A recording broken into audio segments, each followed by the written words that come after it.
And I chet go na Volt 104.3 FM. Ego ago chapo kita bo ego na why. Professor Onyegu yana Flavor bi ego chapụrụ egwu a n'ina anya taa n'ihe anyị na-ekwu maka ya bụ gịnị okwu ego ego bụ ihe na-anọ n'etiti mmadụ and emotions. Ifle ego bụ ihe na-anọ n'etiti mmadụ and emotions because ego bụ ife na-ewepụta the real color of mmadụ. N'anya a man ka na-agbasi mbọ ike ka achọ m isi a poor man. A man ka na-ahustle na-agbasi mbọ ike na-achọ ịmaka oge esi wee dịrị na n'ezinụlọ ya mma. Cheke attitude ya mgbe ọ ka na-enweta kọbọ afọ. Then cheke mgbe ego batabago steady. Cheke character. Cheke omume. Ọ bụ na feel go this thing before. Ị ga-aghọta ebe nsi abịa. Ọ bụ na ị nwego somebody nọ in your life ịma mgbe o jiro. Cheke na odiso ma omume ọ na-eme mgbe o ji ka ọ ka na-eme kịta. Ị afụ na enwe difference and the difference is clear. And the difference is what is clear. Why? Because a lot of things get changed. New friends, new commitments, new job, new contracts, everything the new. Even new house. Even going oneself, man, your ancestors will not be happy with you. You get one man that they're happy with yourself. So, Okwu Ego, ụmụaka ka ha si react towards ndị hafu as their role model. When they have as their role model, can they be ka ha si react during the time ha no in contact, whether physically or online with those people? Their thoughts, ka ha si echuche. How much do they know these people? To the point that their lifestyle can they disturb their own lifestyle? How much do they know of those people to the point that how they live their life disturbs and is very disturbing to them? How much do they know these people about their role model? Normally, your role model could say be your mom or your dad. People in our family, people that went through just to make sure that if Rebi ne do easy. Need for food to eat. Now for your school fees. A lot of reasons why people should see their parents as a role model. But unfortunately, that's not the case. If they do a child now a role model, you're a celebrity. I'm here on a celebrity here one.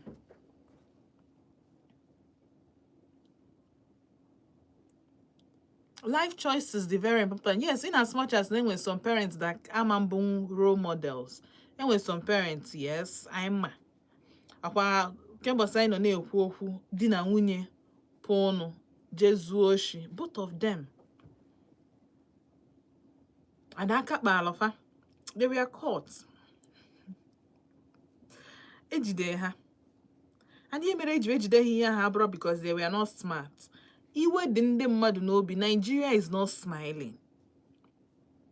Nigeria is not smiling. The country is not smiling.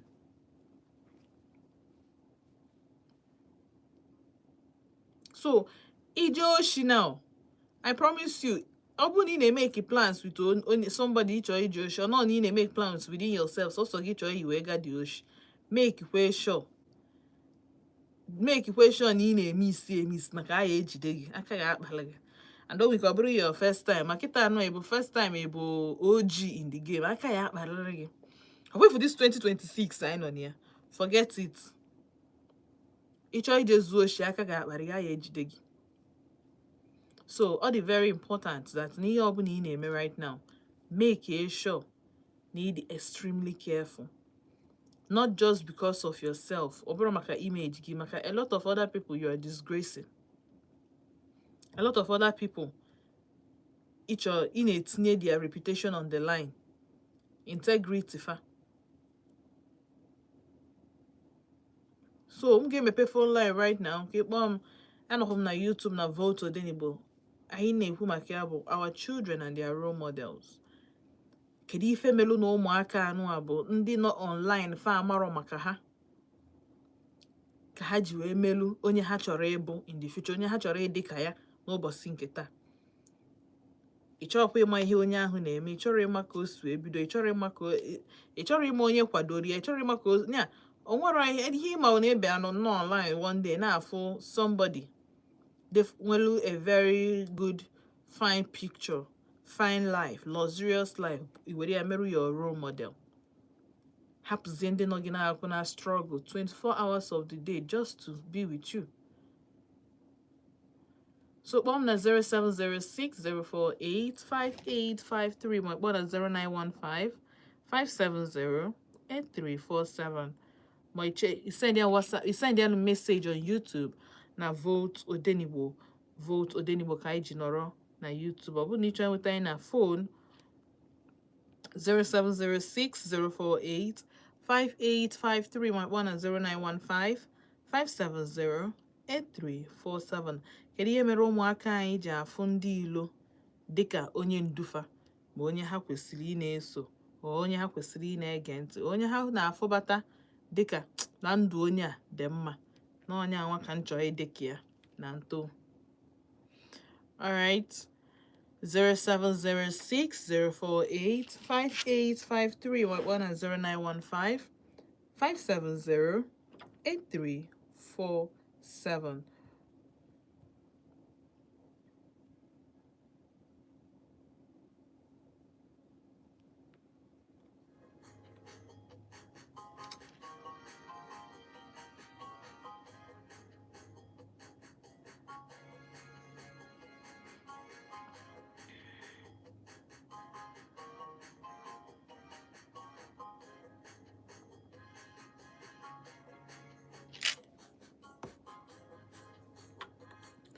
Hello.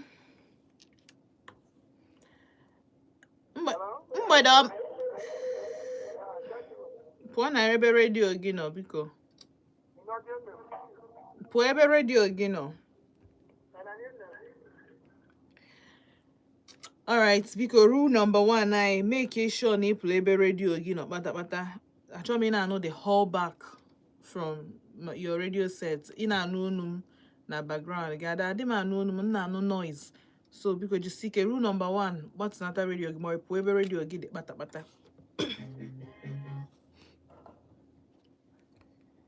Hello.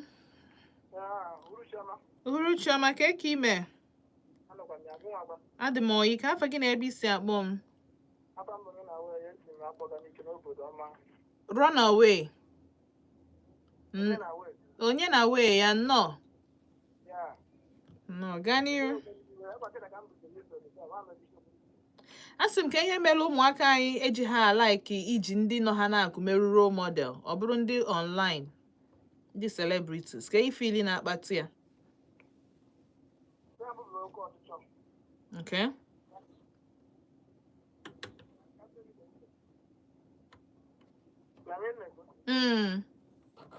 But the first one, greediness, they're going to greediness.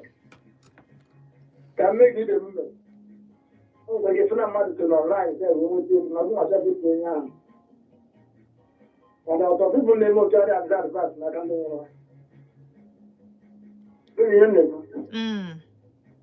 That's what I thought, yeah. But I'm not going to advise, I'm not doing no matter. I can't do to follow the road.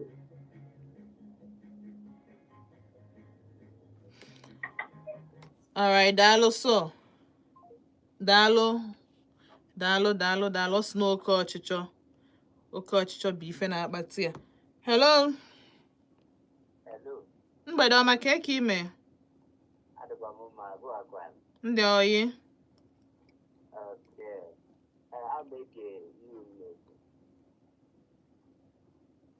No. Hello? No. Hello? No, gaa n'iru nna n'iyi na-ekwu. Okay, okay. Ihe na-aka ọchịcha Odo steeti aka bụ nwa anataghị ezigbo ọzụzụ from family like Igbo ya nke pụta. Ị na-aghọta?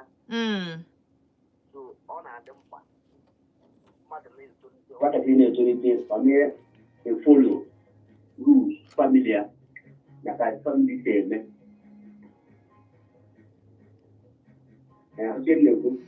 Na-aga n'iru anyị na-aghọta ihe ị na-ekwu. Okay. So ọ ya bụ ihe nwere ike ịkọsọ all those things. Ọ bụrụ onye a na-egoro ntị n'ihe a na-asị ya dee ka family a si ebi dee ka anyị si eme. Anyị ga-emekwa mmadụ anya ma anyị na-eme ihe. Anyị ga-emekwa ka mmadụ kama eme ka ụwa anyị mee ka anyị si eme na ebe family ka anyị nwere ụwa anyị si na-apụta. So ọ ihe nwere ite na okwu. Daalụ sọ. Alright, nye m na-akọwata na background ọzụzụ ka esi ezu nwatakịrị orientation. Very, very important. Very, very important. Kedu ka isi ezu nwatakịrị? Mana first of all, from even within that orientation, kedu aka iji wee na-eso nwatakịrị? Ị na-akụziri ha one thing, na-eme another thing. Kedu ihe ị na-eme meli iji wee filie na nwa gị kwesịrị iji gị wee mee as role model? Hello? Alright, ihe akpọ m biko ekwukwa m ọzọ pụọ na redio gị biko zie nunu. Biko nunu ka anyị kpaa anụ nkata. Hello? Mgbede ọma ka eke ime? Ezuike from Coal Camp, no? Wow. No. Welcome to the show.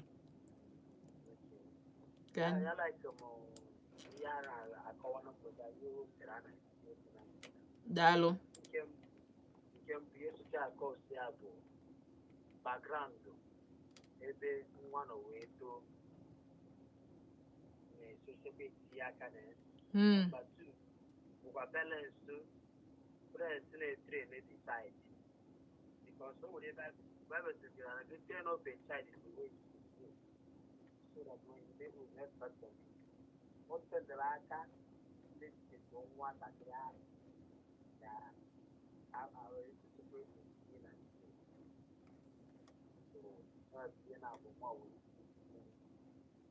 background ebe nwa nọ wee too and the parents.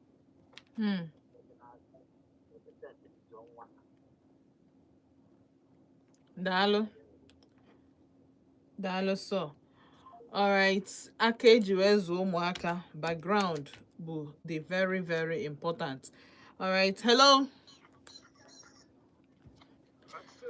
Mgbede ọma ka eke ime?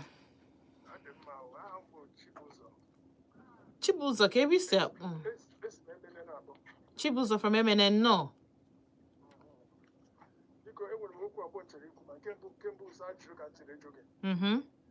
By 3 o'clock this afternoon, Vote FM goro news. Onye goro news ahụ Chinazo Uba.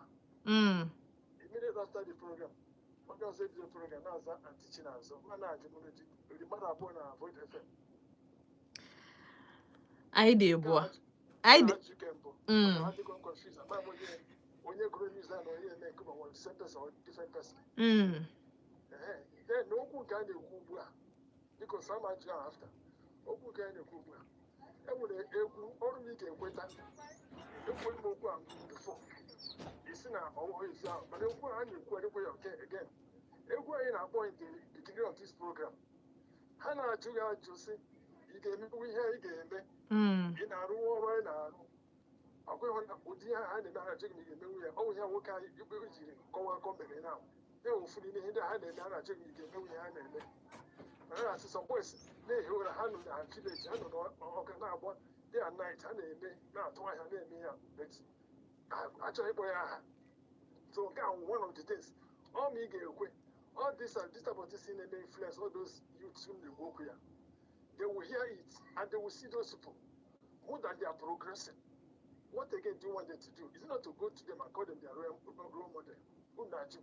Now, why did they they choose those people? It's they are seeing what they are doing and what they are doing, and they use them sometimes to go and do things so that they'll get the money they are looking for. So yeah, I say can go. We just go now for the beginning. Oh, it's okay. We people. Man, ndị na-agụ egwu ahụ ndị na-asị money wo dogu and you don't get affiliate people can do ọcha dem ihe mere ihe business ada ọgwụ na-arụ arụ onye ahụ ị hụrụ egidere na o teele mgbe were ihe ahụ mana ike ọgwa ngwụgo so adịgbo ga-arụ mgbe the last point ọ ga-awụ that you will be exposed in a way that you can't control it so onye sị ka ngwa unu na egwu ndị ha na-agụ I yes, they are telling you, they are preaching something to you. And the youths, that's what they want. They need that fast growth, fast riches. And they will easily be attracted to them as their role model. God, the boy, can do so good. So why there? All right, for clarification's sake, I got boyari egwu because Bible they can have also. I got I want also too I get sure was just to suit our narrative. The same thing with egwu. It's all about your mindset. It's about your mindset and thoughts. And don't think say when water. Keki say when water. Ihe bia gini sna keki say water. So for clarification's sake, I got before I be at the to the end of the show. I got big one. Let me clarify it because ọrụ na look at that. Go akpọ himself a man lunwe. Yes. Ọrụ na arụ ga arụ nwunye. Ọrụ na alụ mma ha alụ nwunye. Ụfọdụ na-atụ ọrụ, ụfọdụ na-arụ ọrụ oyibo na ọ bụ ọrụ. Even gịnị nwa na spend ọ bụ ọrụ. So I ga-akpọ dị egwu for clarify. O metụtara every see ikwuru ete itele ọgbọ itele ose onwe ndị ka na-eshi ite. Onwe ndị ka na-agwọ ọgwụ. Mana anyị na-achọ ịkọwata algida otu ọbụla ịchọ isi wee mie ebe ọbụla onye ọbụla tinyere aka gị nwa na onwe gị na-ejere ebe ahụ ihe emenwe ife didie na asị gị mee ya ka i wee bụrụ onye ahụ ịchọ ka onye aka ị bụrụ onye ahụ ị na-enejele anya ọ gwa gị ihe onye like the story nji maka ya wee bịa tupu mepee phone line as the projector or as the case study of today ị ga-ebunwu ihe onye ahụ na-ebu. That amount of kilogram, but the highest, even Charlie Poppy not even reach. I said Charlie Poppy because the hush puppy not even reach. The point they gonna try to make it. Do what you can, be what you want to be. Go. Mana ọ bụ na ọgwụ bụ eziokwu na ọ bụ the real. Kedu ife mere na onye na-agwọ ọrụ ọgwụ enwebe ego? Understanding is everything. Ọ na-adị mma akpọkwa egwu iche echiche iche iru iche azụ. Dibịa dị. A na-agwọ ọgwụ. Mụ abịagokwu kọwalụ gị sị gị na ife ndị dibịa na-eme. In terms of ijeghị ije gwọ ka ije protect your family ma ka people go to those places for different reasons. I can just gị chọọ the rooted spiritually. Ịchọọ ime ihe tradition, ịchọọ ime ịchọọ nọ na mmụọ nsọ, ịchọọ ịbụ a Christian. Choose one and stay there. Mana nke ọbụla ịchọọ ime nsị gị na m na-eme midnight. In fact, no fasting and praying. M na-eme fasting and praying 6 months a year. Ihe eme nwe ya ebe nsi ọ ka nsi enweta my own. Ngwa gị ife m na-eme ị ga-eme nwe ya.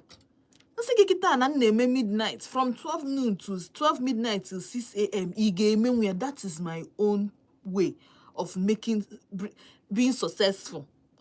I just want you to understand it. Man, I got boyari the egwu just for clarification's sake. Maybe not the wrong. Maybe no more be if I get the egwu, get the wrong former. Go. Then about the anti-Chinazo na Chinazo, but ofuna this serious. One has to come with your government's name. The other one was in K program where I come and deliberate. You don't deliberate news. Igwe ife the government in line. Iwatago idi serious go so that ajụọ gị echi niile sị gị kedu onye gụrụ ya na anụ Chinazo Ụba ma na anụ Jennifer Igwe isi yes no nge ịbịa saa asịsa. Iwatago. So news has to be serious and that's why you give your government name. Nke a kịta nke mụ na deliberate on. I have to go by a normal name like name anyị niile nwere ike iji wee flow. Imagine na mkpọ gị kịta esi m nsị ịkpọ m n'Odenigbo nsị gị na m achọ ọkwa akụbata osebe okwu ma ọ bụ na m achọrọ ihe ị ga na-enye m bụ Chidimma Okeke ma ọ Chigozie Okafọ. Imagine ka ọ ya adị na ịghọtago. So I hope I have been able to convince you and not confuse you. The purpose and the reasons. Ịmago ka hapụzi oyibo for ndị na-asụ English because ebe a bụ Odenigbo. Ebe anyị na-eji asụsụ ya dissect okwu, make sense out of the nonsense, onwe ike make sense. Ịghọtago. So ka anyị gakwa n'iru. Hello. Aga m emenwe ife ị na-eme. DJ Olimbo ka ime. Mami ọkanne ya. Nnọọ. Ndewo, ọkụkọ tọọlị ụtọ na ofe. Ọ ya atọọlụ m ụtọ nnọọ taa dị anyị. Ndewo. Ama na ọ na-aga ọfụma. Yes, anyị kene Chukwu. Mana anya bụ ndị Igbo ị ga na-akaba arụ na-asụmi ya bụ Igbo asụmi. Mba, anyị achọghị asụmi my brother. Anyị tụọ anyị na-eme otu anyị si eme Odenigbo ka o wee na-adaba. Daalụ. Ọ bụ na Good FM ewu m n'ọrụ bịa na agbalị unu Igbo ebe a. Ihe mee iche na ọsọ isu Igbo m bịakwa gị ihe dị n'ime ị ga-agba ọsọ. Iche na ọbaghị isu Igbo. Ọ bụrụ ba isu Igbo onye ọbụla ya emenwu ya na. Ịghọtago? Yes. Okay. Ka m were Elizabeth n'afọ oyibo. Abịa n'okwu abụ n'ọnụ. Na ka m gwa gị nke bụ eziokwu, ikolobịa ụnọ anaghị eju agbụghị anya. Ghọta ilu a m tụrụ. Ikolobịa ụnọ anaghị eju agbụghị anya. Maka gịnị? Ọ bụ nke dị na ebe tere aka bụ nke ọ na-aka enwe nsọpụrụ n'ebe ọ nọ. Ọ bụ maka gịnị n'okwu abụ n'ọnụ. Ka m gwa gị nke bụ eziokwu, o siri ike ịfụ onye nọ mmadụ nso, onye afọ asị ka ọ bụrụ model ya. Ọ ga na-enepụ anya gozikwa ndị Gen Z generation a. Ọ bụ olden days ka ị ga-afụ mmadụ oje nnọọ na mana ndị okenye jee na-amụta ihe n'aka ha. Mana kịta ndị Gen Z a na-emezi anya onye aka ji wee na-ezute ọtụtụ ihe. Onye ka ofu nwa kọmishọna n'Enugu steeti a ji wee laba Lagos na ọfụ mmadụ na soshal midia eji ebe a egbupụ ife ndị taasị ya, ofu gbupụ private part ya, ọtọbụ ọ bụrụ onye nwụrụ anwụ ebe a aga-bute ozu ya. So na ndị be anyị anaghị avalu ihe ha nwere. Ọ ihe pụrụ apụ ka a na-avalu karị. Mana ndị Igbo tụkwa n'ilu wee sị na ya bụ onye amụma anaghị enwe ugwu n'obodo amụrụ ya. Ọnya bụ ihe butere ya bụ nsogbu. Mana ụfọdụ onye kwuru okwu ebe ahụ ekwusigokwana ya wee sị ụfọdụ oge n'osi na ọzụzụ enye nwatakịrị n'ezinụlọ, ụfọdụ oge anya ukwu na-akpalite ihe niile a. Nwatakịrị kunite ọma ndebe anya n'anị, ọdọba anya n'anị wee were ife chi ya debere ya. Ọ ga nnọọ ka o butie n'ike ejizi ya wee mee ya bụ ife. Mana ife m na-ekwu bụ ọ ya aka mma onye ọbụla n'anya, n'agbanyeghị na ụfọdụ oge na nne na nna kịta fa nọrọ ọrụ maka na ụmụaka anyị na-alaksị parental care ghọta. Mana ezigbo ezinụlọ a na-azụlite nwatakịrị, ọ na-abụ nwatakịrị chọọ ka uku kwue iji nnọọ ife ndị be anyị na-akpọ nku wee konata ya wee kụziere ya ife si ya na-ebu maka na akwụkwọ nsọ dị gị zụlite nwatakịrị n'oge ọka dị na nwata, maka na ụmụazị nọkọ ọnụ n'ụgụ maọbụ ọnụ n'uchi ebe ọ bụla idebere ya okoro ebe a wee jebe. Na ndị nne na nna anyị ga-agba mbọ tinye ya bụ ihe n'ọrụ. Ụmụaka na-etolite ga-agba mbọ wutuo anya n'anya ma wute ntị ha wee nye ndị ha kwesịrị ịmụta ihe n'aka ha, ma na-elegharị anya na gburugburu ha wee mụta ihe ha kwesịrị ịmụta. Ka ọra m otu a, achịchị na-azọ ọkụkọ tọọlị ụtọ na stew ubejie ka ọ dị ala ụgụrụ ka ọ dị ka nwe nwe amara ọfịa. Daalụ DJ Olimbo. Daalụ sọ ndị niile na-esonye m na YouTube na-ekene unu na-asị unu daalụ. Onye jekwe Cecilia Louis Vuitton and Hema. Daalụnụ. Ka anyị na-agakwa n'iru. Meanwhile, ka anyị kpọọ egwu anyị na-anacheta azụ ka anyị nwee ike maka ohere adịghị eche na taịm dị mana taịm adịrị nacheta anyị kpọọ dị egwu nacheta azụ anyị agụọ meseji sign na YouTube then I analyze ya egwu a maybe na onye kpọọ m ga-aghọta ife melu nji akpọ egwu a even though no I think this is the third time ọ na-agwa m maka your second I can't remember ama m na ọgwabugo m ya before wee sị ya mba na onye anwa bụ ihe wọtafielu ya bụ egwu ọ ghọtara otu mụnwa si wee ghọta ya and ọ ghọta otu m si wee ghọta ọ ga-aghọta why egwu a dị more teachable na-akụzi ihe karịa iyesa ihe ayesa na-anacheta azụ.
ọ bụrụ ngelu Duncan Mighty ọ sị gị ịmụta oge mụta obi ọra na-aja that means ihe ekwesịghị izuru gị mana amara m ka isi aghọta ihe ịghọtago mana otu ọ bụla o si na-adị I just hope I've been able to ime ka ịghọta na ọ bụrụ ihe iche ka ọ bụ ịghọtago just so in case ọ bụ na ị ka na-adị confused by the song okay. All right.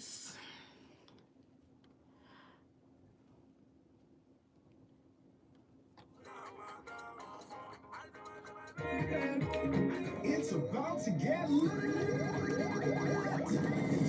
welcome to the show and a presenter that won't stop giving it their all. Hi, my name is Ogio, your pilot one, and I'm passing the mic to the one that has current affairs in her palms. Hello, everyone. I'm Jennifer, and I'm passing the mic to the George and Peacemaker in Volt FM Sports. I am Godwin, and I'm passing the mic to the Igbo culture expert giving us cultural gist. Today, we're going to Manegamonte. I found Bantichinazo. I told me pass the mic to Funya Nade when he John Uku, Manobo Jembe Wilo. What's up, my people? I go by the name Nonso with the magic voice, aka King of Badbella United, and I'm passing the mic to one person who they agree for anything I talk at all. Hi, Volt family. My name is John, and I'm passing the mic to the driver. We know they collect fare. You know now. Hi neighbor, it's Jason here and I'm passing the mic to the one that has the magic to heal your broken heart. My name is Malaika and I am passing the mic to you. Yes, you. For being part of Vote 104.3 FM.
Alright, ana chetago maazụ ọ bụ na ị gere egwu ahụ ọfụma ị ga-anụ na a na-asị gị na ọ bụ na ịgwọ ọgwụ dị izi gị jee egwu ọ bụ na iche nọ ife a na-eme gị jee mee ya kama gị malụ na boys nọ na street ndị na-atụ ọrụ na-atụ ndị na-arụ ọrụ oyibo na-alụ emekwe ka amalụ na ndị mgbe a na-apịkọ mgbe boys na-apịkọsị na-atụkọ isi ọnụ say na nke a nsokwa ịghọtago so but well mana understanding dị iche n'iche otu anyị si aghọta ihe dị iche n'iche otu anyị si anụ ihe ụfọdụ n'ime anyị na-anụ but gịnị ya anụ the same thing mana different interpretation so and egwu a mkpọchara na bụ egwu ịtọ ọ na-abụ ntinyekwe na after Igbo Amaka by Flavor tinyekwe na area just to remind us na anyị bụ ndị Igbo a na-eji ịgba mbọ wee mara anyị na oke ọchịchị adịrọ mma na ịmụtakwa na alụ nwaanyị mụta nwoke imezugokwan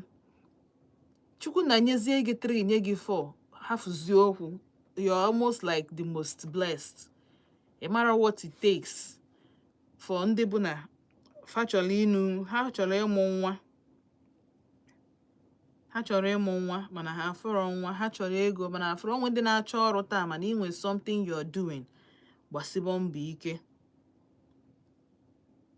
gbasiwe mbọ ike ọ dịrị izi yatago so na-asị unu daalụ na-anabata unu back to the studio cheta na afọ mba ntị Chinazọ ịnọ n'Odenigbo ebe anyị na-eji asụsụ anya dissect okwu agbari okwu na nkenke otu oge esi ekwu anyị ghọta ebe anyị na-etinye okwu n'ofu trouser make a sense out of the nonsense ebe anyị na-akpọ onwe ya our brother's keeper na-asị unu daalụ na-asị unu jisi ike ka m gbara ọsọ je na YouTube anyị ebe m nwere onye jekwasịsịrị ya sị m good evening Aunty Chinazọ I'm Volt Odenigbo family. Most time the children feel that people around them are old school, greedy, and not appreciating what is around them growing up. Some parents overpamper their children so they don't respect people. In that case, they will not take advice from elders. But elders no nambombafa. Good evening, Dijo Limbo. Okay, Dijo Limbo Inugonian.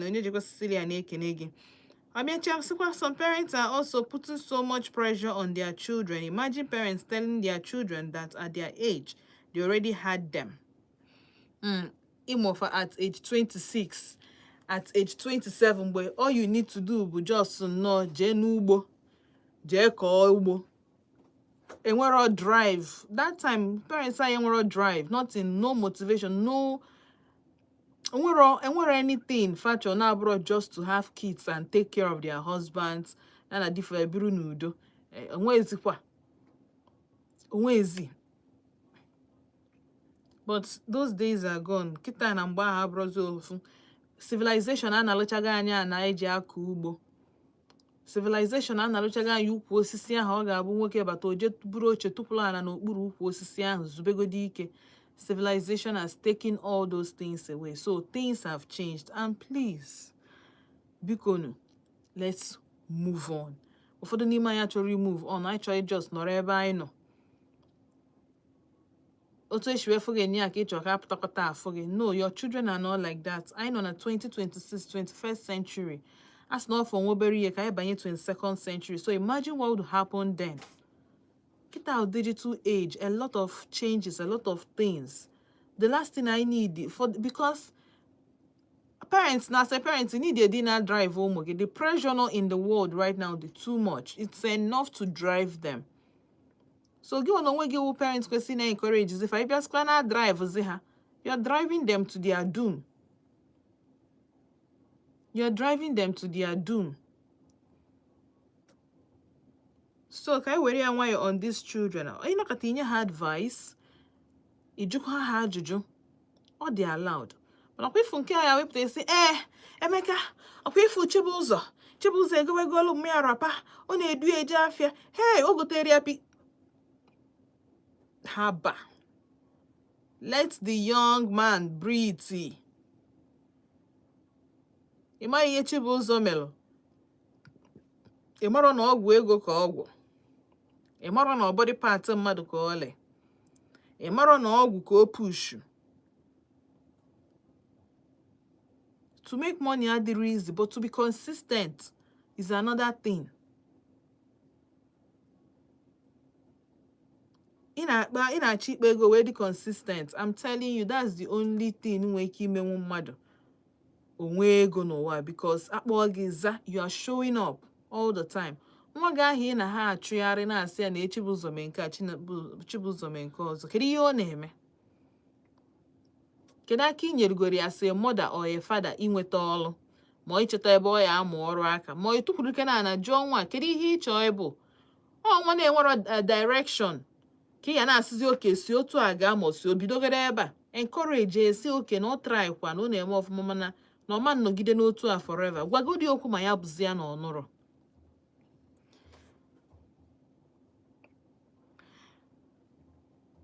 So to do anything to make it, okay, you're invariably telling them to do anything to make it. Social media is where you have the good, the bad, and the ugly, so choose wisely. I pray that God will help us and our children. My dear, as for the song, you have done justice to the message. Dalo so. All right. I like I'm gonna go na time I adore. Yes, everything has to do with background, teaching, upbringing. The Jolimbo. Now once on who catch them young. Abroad catch them young abroad source na church. Up on no. Because everybody use catch them young but no mwaka. Anyway, children's section. Apata ebe has say mwaka ngwa join ya no choir, join catch them young. A na-emekwu ya ma n'ezinụlọ. Ịchọ ka nwatakịrị baalụ gị uru. Teach that child in the way he or she should grow. Do your best, leave the rest. But you need to do your best na teach nwatakịrị. Make sure na ihe ahụ isi nwatakịrị a mee na gị nwa na-eme as an adult. You can't be saying one thing and be doing another thing. A man say nwatakịrị fugi as a role model. Man o check na dictionary or even ChatGPT or even Google. Omume na-eme. It has nothing to write home about. So, cake is to echo can one believe what you are saying. It's nwatakịrị ezu n'oshi. Mana somehow we na-apụ n'azụ na-eje agbaru mmiri nebo gị. Nwatakịrị ama na mmiri adịrọ n'ụlọ. And ọma na ihe ho nebo gị mmiri. But somehow magic mmiri bata n'ụlọ. Just like that. Anyị ga-agbado anya. Kucha idea ni ya na-eme ebe ọ dị gbasara ụmụaka. That's why they don't see you as their role model. In fact, ị na-eme ihe ọjọọ na-akpa ego, nwatakịrị ya eche na maka ihe ọjọọ anyị na-eme melu iji eme ka ego. So nya nwapụtazi ofuze ndị na-project onwe ha as saints na social media. Everything is fine on social media until you meet those people one-on-one. Where malona your own has finished. So ọ bụ na ị bụ okenye gị na nwatakịrị biri n'ụlọ, biko be mindful. That is why hama na-erate gị. Be very, very mindful what you do. So long as na nwatakịrị a nọ between 6, okay, for as of 4, self nwatakịrị afụba gị ihe na-eme 3 years. From the point of 3 years, nwatakịrị a pụọlụ gị n'ụlọ, or at least dị 24, 25 years. Anything ị na-eme oge na-epike. Oge na-epike, oge na-agbakọ na-ewepụ. The children are that smart. Had very, very smart. So you gotta be careful. Ka ụmụ gị were gị melu role model. Ka ndị social media apụ na-azụrụ gị ụmụaka gị. Ọ ya afịakwa gị arụ. Sagana ebe ọbụla kanọlụ na Volt 104.3 FM. John ga-abịa with the gist and traffic. But meanwhile, Davido na money. Because ihe niile anyị na-ekwu tata be everything gbasara ego. Cheta na afọ mba ntichi na-azọ na-asị unu ka ọ dị na-echi n'ije afịa na Volt 104.3 FM. Ndewo.